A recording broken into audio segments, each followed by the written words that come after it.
Chromosomes. Little strands of nucleic acids and proteins are the fundamental genetic instructions that tell us who we are at birth. Most people are born with 46 chromosomes, but each year in the United States, about 6,000 people are born with an extra chromosome, making them a person with Down syndrome. If you've ever encountered someone with Down syndrome, you know that they are some of the kindest, most joyful people you will ever meet. They truly have something extra. My name is Lisa Nichols, and I have spent the last 24 years as both the CEO of Technology Partners and as the mother to Allie.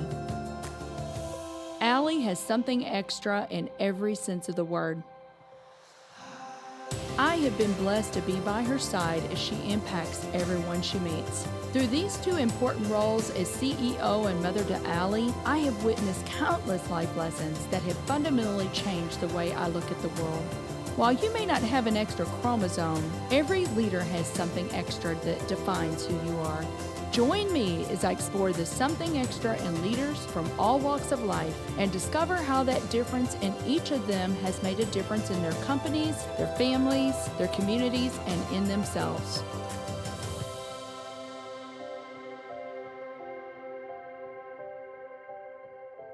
I'm very excited to have Andrea Lampert on the show today. Andrea is the Vice President of People for Perficient.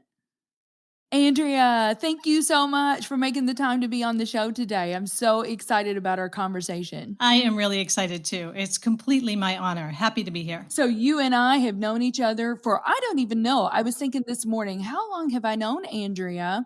And I think we initially met when we were on the executive leadership team for Go Red for Women. That's it, exactly. And you were working at the time, you were at Rehab Care. That's right. I moved to St. Louis in 2007. And I was with Rehab Care for the first 5 years I was here. So sometime in that time frame. Yes, we were a staffing partner for you at Rehab Care. I want to talk about that, but let's go back. So you're from Boston.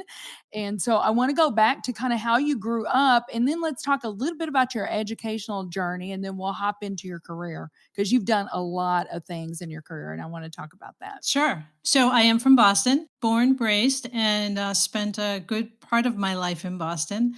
My family was, my everything growing up. I grew up in one home. I had the great fortune of never moving and being very planted where we were, which was very exciting. My dad owned a transportation company with his two brothers. And something about that's just is so important to me is he worked by design, his choosing, the night shift, because he had trucks going up and down the Eastern Seaboard all night long. So what that meant was two things. One was he was always home for dinner, which was really great. And so the family unit and dinner was, just like today, we kind of read about. We don't always get that, right? Because we're so busy. But he really inspired me to think a lot about family and what that meant for me, as I continued to grow up. He also inspired me to appreciate an incredible work ethic. Because here was someone who worked, against the grain, if you will. He was always gone at night and, he came home and still did things during the day and was just really focused on doing his best. And then always used to tell me, do your best and the rest will follow. So very inspirational, just super, super upbringing in terms of really being embraced by my family, my parents, and helping me appreciate that anything I wanted to do, I could do. When I was 10 years old, my grandmother was actually sick in a hospital bed in our family room. And I took care of her to the degree a 10-year-old could take care of a very sick grandmother. As I did that, I said, I want to be a nurse. And from the age of 10, I carried that forward. I never let that go. So scroll forward as I was applying to colleges, I applied to nursing schools and I went to nursing school. And I went to the University of Pennsylvania and love nursing school, love nursing, extremely inspirational, helping others, definitely a science and math kind of kid, if you will, and really embraced the nursing profession. I also went to school and had lots of friends that went to the Wharton School of Business at University of Pennsylvania.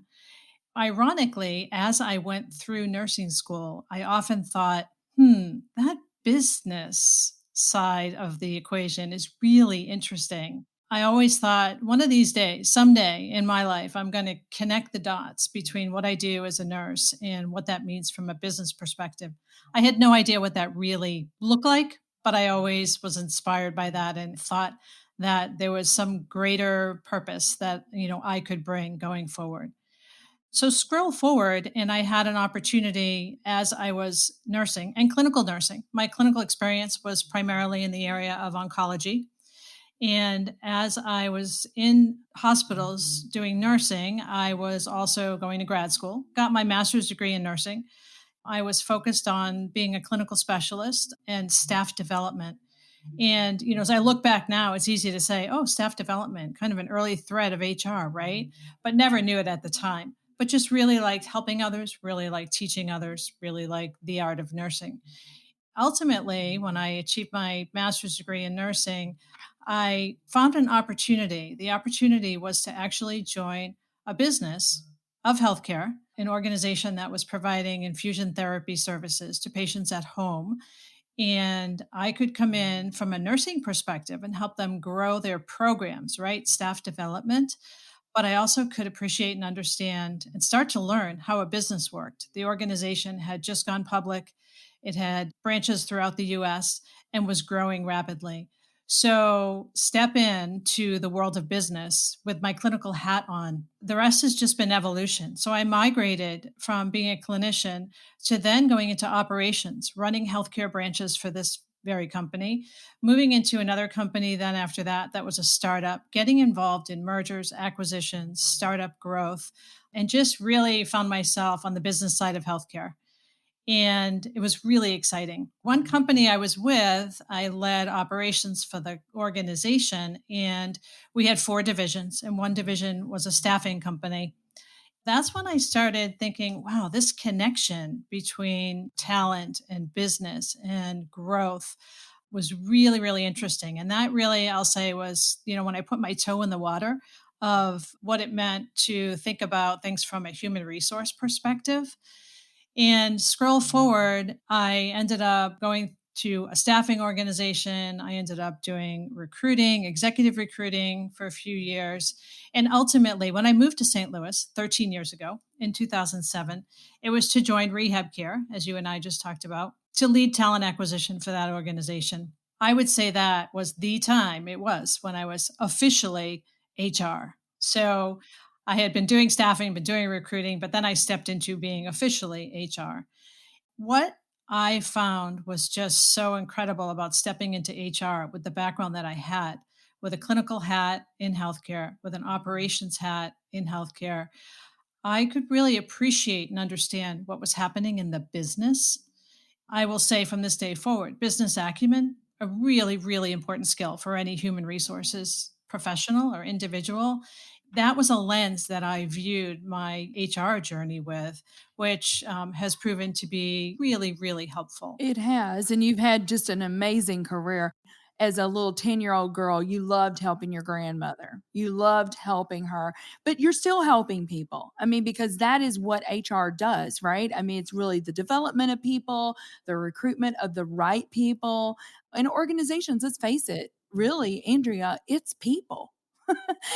Certainly you've got to have other elements to make an organization successful, but it's really about the people and putting the right teams together and that sort of thing. So, and you probably really got into kind of even from your clinician side, the psychology of all of that. I think the neuroscience and the psychology of the people component is really fascinating too. Yeah, that's absolutely true. And it's interesting too, having a career that's been primarily healthcare. And of course, I have pivoted now, and it's not primarily healthcare today. It is all about people. And it is understanding that in the healthcare business, and really in the business I'm in today, which I can talk about for sure, our product is our people. So I'm a vice president of people. In reality, it's really like a product owner, and the product is the organization. And the people are really ultimately the customers that we want to ensure have the most successful journey. And I view my role as the one who helps to bring out the best in everyone who brings out the best for the organization. I love that. And we're going to get into that because I know that You've started some employee resource groups and things like that where you are. So it's bringing out the best in people is the key. So after rehab care, that's when you moved and went to Express Scripts and you were in HR at Express Scripts. You had a couple of different roles at ESI, I believe, right? So, when I was with rehab care, that was when I made the conscious decision to what I call go wide in HR. So I landed in HR. I looked back and thought, okay, this was a really interesting journey. And everything I've done up until now has been so instrumental in helping me land in HR. And now I want to really understand and appreciate what human resources is all about. And so when I say going wide, in addition to talent acquisition at rehab care, I started getting involved in other areas of what I'll call corporate HR and taking care of our business professionals in our corporate office from a human resources perspective. I also wanted to be sure that I was grounded with some knowledge and just had the foundation so that I could feel confident that as an HR professional, I had some of the basics. So I got a master's certificate in human resources management. I went and sat for and achieved my senior professional in HR certification.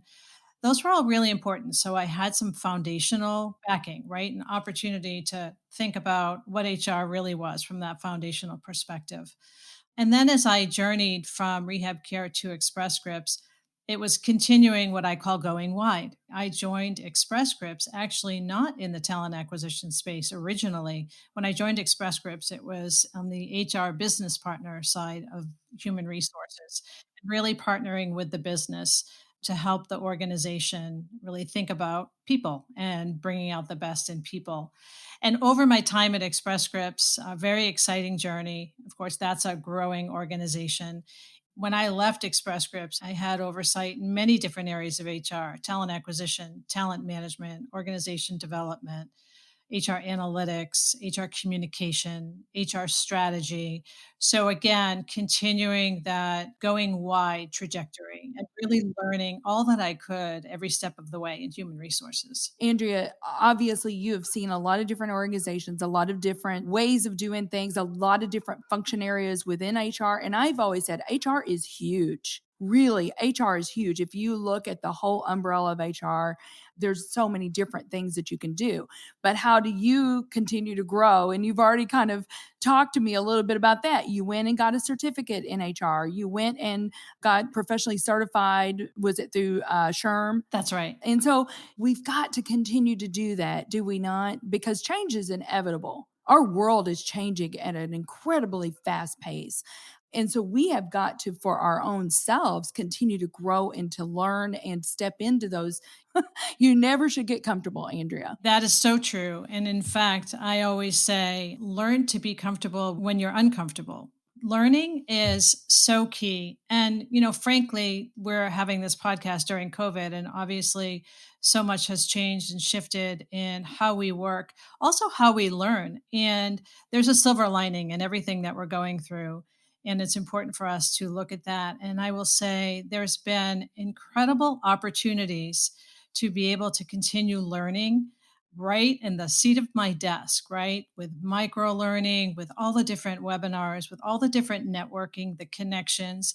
It's actually, dare I say, even easier to connect with others regularly now because we get to do it on video, right? And that's not to say that the personal element is something that we all miss, and I do as well. But there's great opportunities to continue to learn, to continue to connect and grow. You and I love our lunches and Yes, our, we our do. breakfast at Mimi's, and I love all of that. But Coffee chats are important. I could not agree with you more, though. I mean, I do believe it has made it just a little bit easier. The other thing that I just want to point out, Andrea, you started as a nurse, and we always talk about, like, with young people, most young people are not like you at 10 and knew you wanted to be a nurse. Most are like, I don't know exactly what I want to do with my life. Two things though. One is you said at one point, you've got to do what fuels your passion. Find out what you're passionate about, because if you are passionate about something, those other things, your work ethic, all of that is going to flow from that. So why be doing something that you're not passionate about? And then the second point that I want to bring out is it's okay to pivot. You totally pivoted. And sometimes I'm just like, you just got to go. You got to go. You got to start experiencing. And when you do, things are going to come in your path that maybe you never even thought about before. But until you get out there and go, you may not know about those things. That's absolutely true.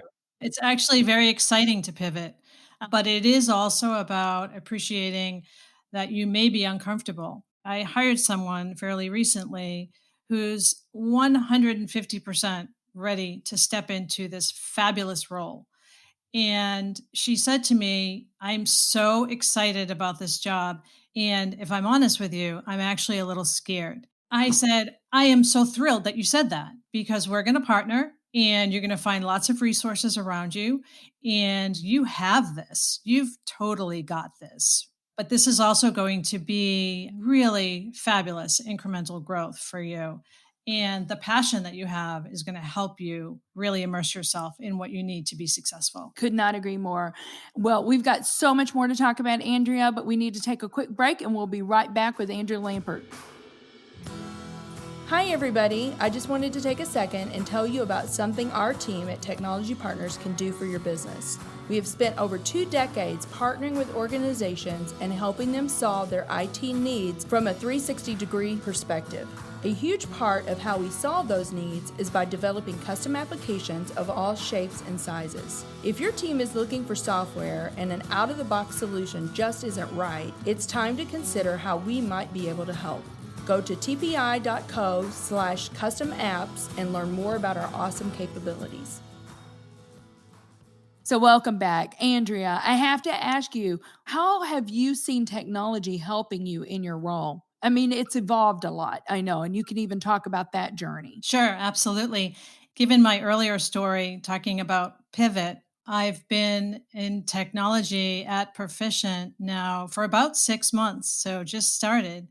Really fascinating environment. And given where we are today with all the challenges that we're facing, technology has enabled such incredible opportunities for businesses that we work with at Proficient to reach out to their customers. But technology from an HR perspective is something that, for our focus today, it's really about how technology can help us with the employee experience.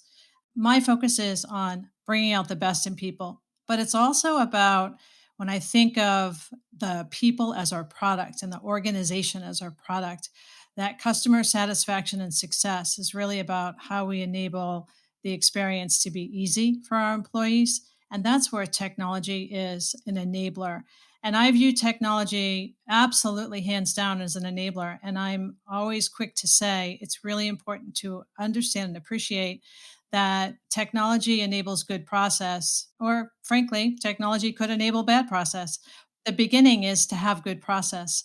So we are really focused today on our processes and ensuring that we are building the right flexible, scalable organization to be able to continue to grow. And then we have an opportunity and excited about this to look at how technology then can enable our process. So, great opportunity, lots of room for technology to help us from an HR perspective. I will also say, though, we think about digital and the digital world. Talent attraction is, all about that.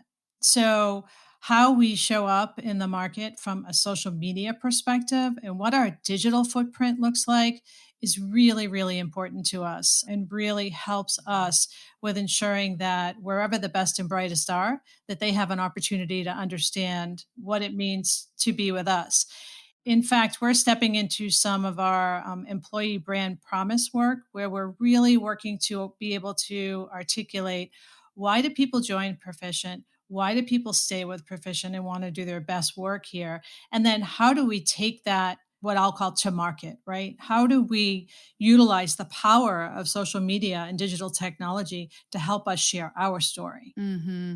Yes, it's so important. We say now with technology and with all the resources out there, employees as well as your prospective clients know more about you before you ever have that first meeting. Yes, They do. The talent out there is very savvy. They are looking at, like you said, what does your digital footprint look like?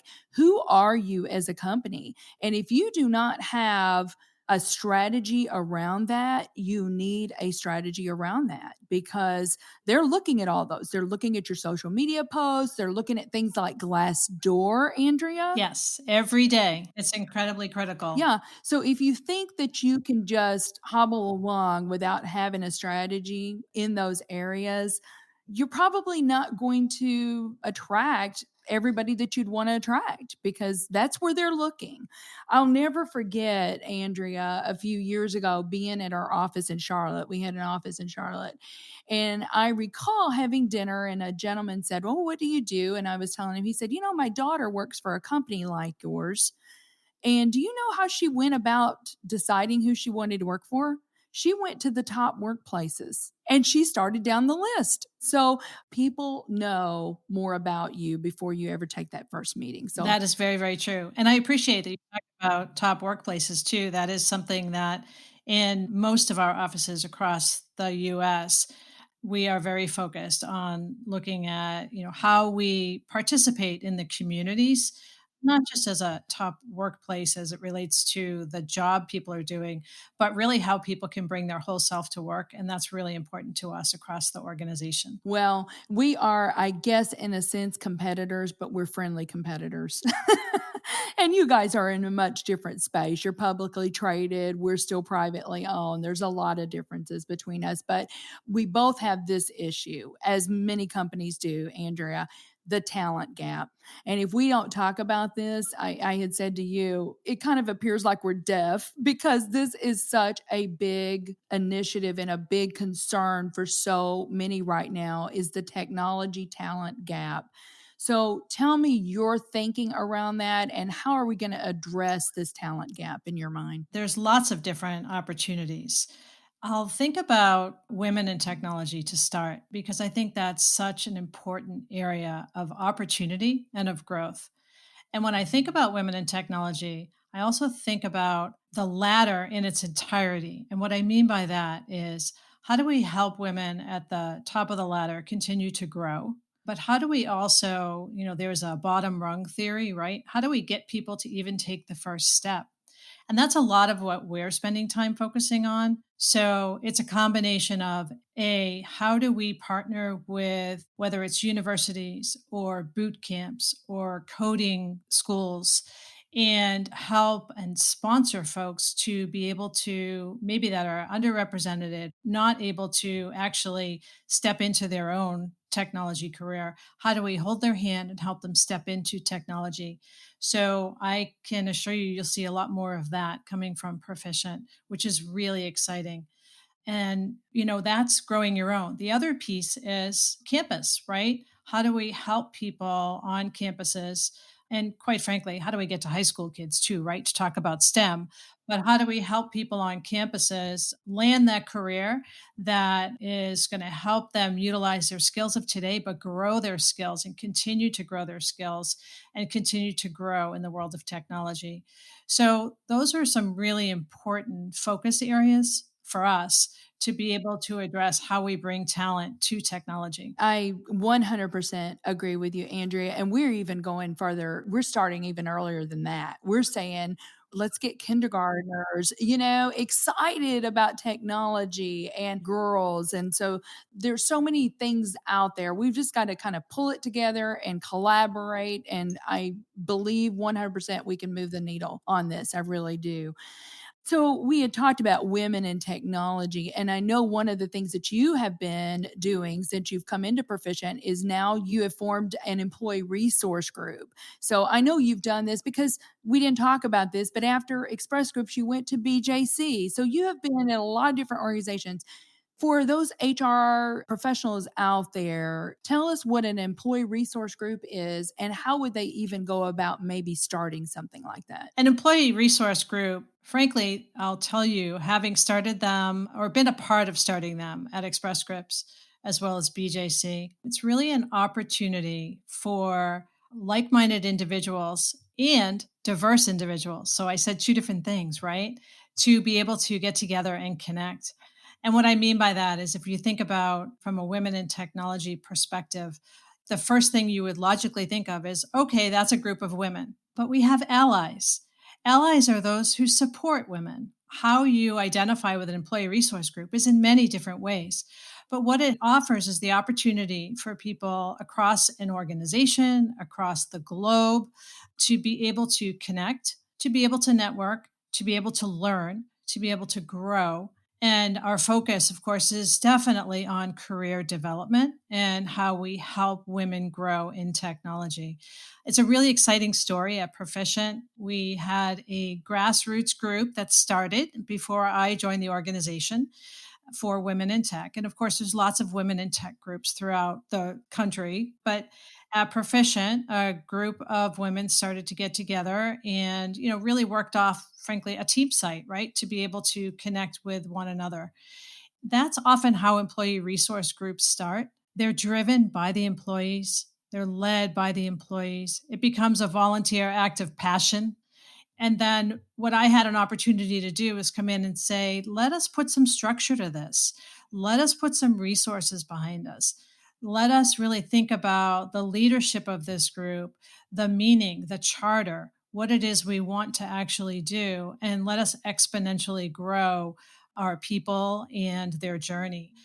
In the time that I've come on board, there were just under about 150 members on that team site, and now we're over 500 and growing daily. And we're super excited about it. And we're bringing lots of different just education, connection, community to that group. So we're really excited about it. I absolutely love that. But yeah, I want to get into something extra. So, Andrea, have you seen like a something extra in a team member, or was there a something extra or a leadership misstep for you? Because sometimes I feel like, we are not perfect people. And sometimes I feel like people can learn from, our insights, but they can also learn from the things that maybe we didn't do right, and we can share those experiences and that helps other people grow. I would not say it is a misstep versus something that we always need to keep top of mind, right? So sometimes we're so focused on the outcome of what we do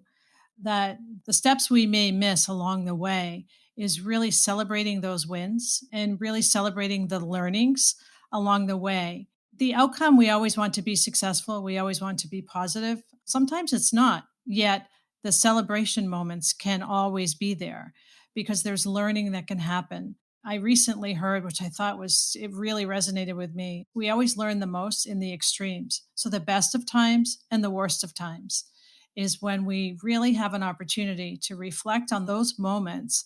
And that's where our growth happens. So it is important to be able to think about those moments. And then again, as I said, always taking a moment to celebrate.